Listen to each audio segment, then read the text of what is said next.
What's your rock bottom has a basement story, and how did you recover? It's pretty stupid compared to the rest, but when I was in middle school I really struggled with my self-image / worth. I was majorly depressed, and my escape was playing Call of Duty. I ended up befriending a kid who was in high school and he protected me from all of the older guys who'd call me a squeaker.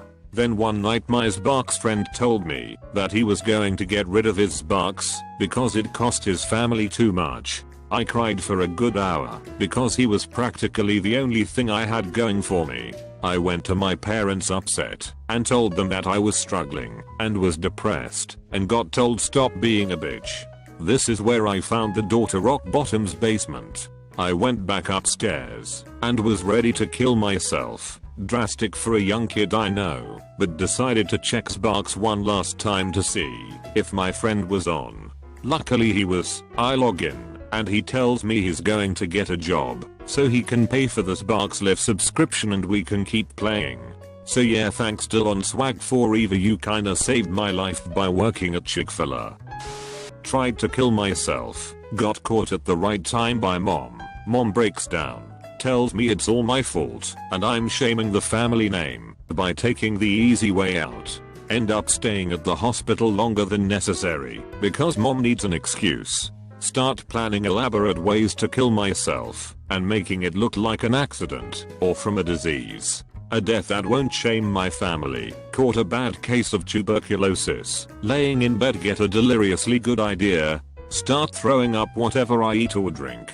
Take meds on empty stomach. Take extra pills. Or take no meds. Having a weak stomach. Now I'm coughing up fresh blood in the bathroom or wherever. I hide them away. Say I'm taking my meds. No one figures out. Goes to bed one night. Wakes up in the hospital. I'm too weak to speak. I can't make much sense, but I feel somehow disappointed. See my best friend beside my bed. She's crying her eyes out. Sees me, still crying, says she knew I'll survive battling this disease. Says she wouldn't know what to do if I died. Continues to say many things that I have forgotten about. I feel like I betrayed her. I'm crying with her. Long story short, I crawled out of that basement thanks to my best friend. My daughter went into sudden respiratory arrest when she was 2 months old.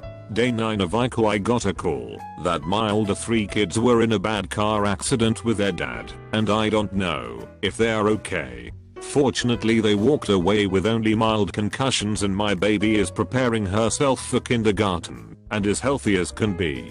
I'm so lucky and so blessed. I was homeless at age 18.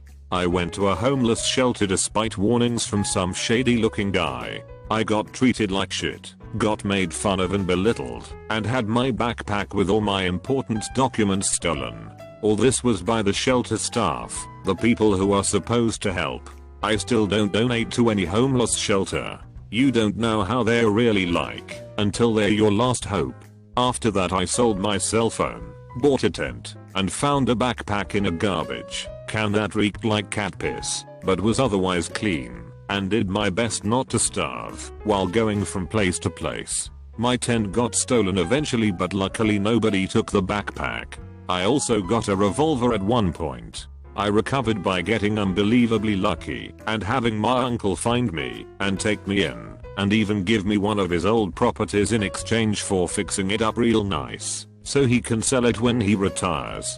If it wasn't for that, I would have killed myself after the first snowfall. I was even saving a bullet for it. First my dad died. Next I learned my girlfriend cheated on me while I was at his funeral. Then I was on the verge of flunking out of college. Then my mom was falling so deep into depression my sister thought she might commit suicide.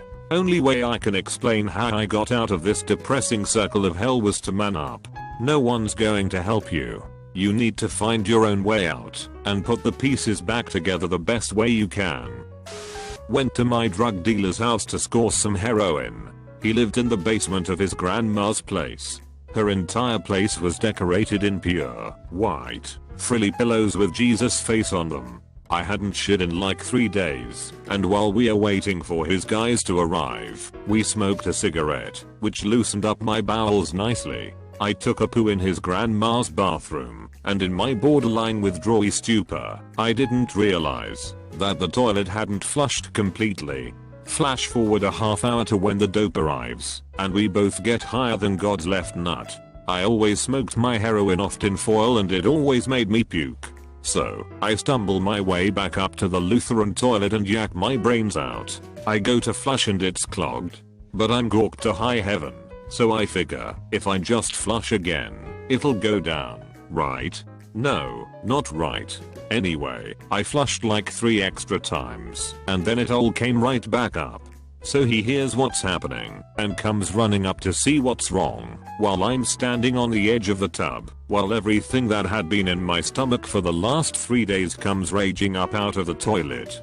He starts screaming that he's going to kill me, and I'm pulling a bunch of white, lassie towels off grandma's bathroom wall. In the end, I used 6 or 7 towels, all with angels or Jesus faces on them, to soak up my mess. I didn't quit using drugs for another couple of months, but I never saw a aforementioned drug dealer again. It was definitely the lowest point of my life.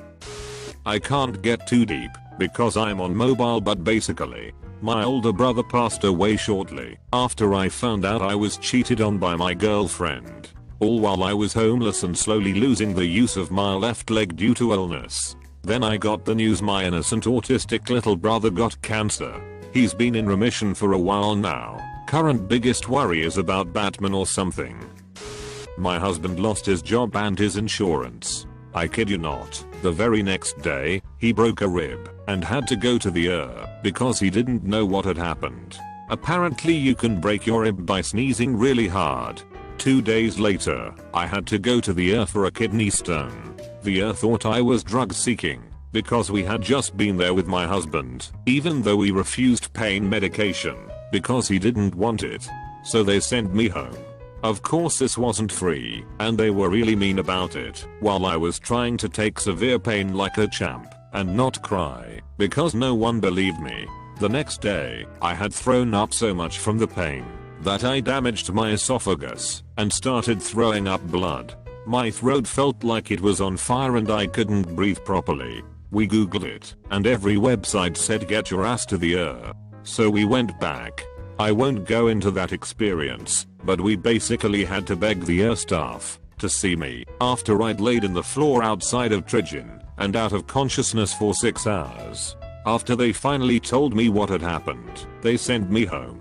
I was still puking blood and in horrible pain from the kidney stone. It didn't get better. I didn't want to go back to the hospital after they had failed to help me twice in the same week, so I went to the urgent care instead.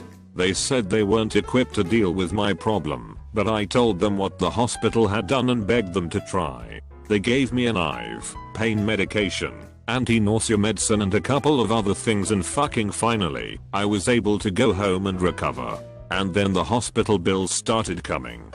The hospital didn't do jack shit to help my problem, but 5 years later I'm still paying for it. I can't remember how much it cost, because it came as a series of separate bills, but probably about as much as our house. I quit smoking cigarettes, weed, and taking oxy pills at the same time cold turkey, and with no help. My mental health deteriorated pretty fast. I felt like I really lost my mind for good. Took me a year to recover and feel relative normal again. Every month that goes by from then I feel better and better. Time was needed, I guess, for my brain's chemistry to balance. I remember sitting in my bedroom at 2 AM, trying to make myself start the 10-page research paper due the next day, and just feeling like life was impossible. I remember looking around the room for something to hang myself with. This was while I was on antidepressants. Somehow, I managed to not kill myself, but instead stumble into my roommate's room, wake him up, and ask for help. I then lost control and started wailing and crying. I ended up failing one of my classes and almost failing another. After that, everything changed. I learned how to take care of my mental and emotional health and never got to that point again. So I got 3 misdemeanors and became homeless. Figured that was rock bottom. Had an upswing, got married, only to go to a festival and acquire drug-resistant skin mites. Took several years to get rid of them. They also left me with a residual skin condition that seems permanent, that doctors don't understand and can't treat. You don't really recover from stuff like that. What I did do was learn to compartmentalize my feelings, learn a ton of self-discipline, and become a way stronger person. Now I'm a full-fledged adult with a skin condition who's recently picked up painting again, has started writing, and is learning coding.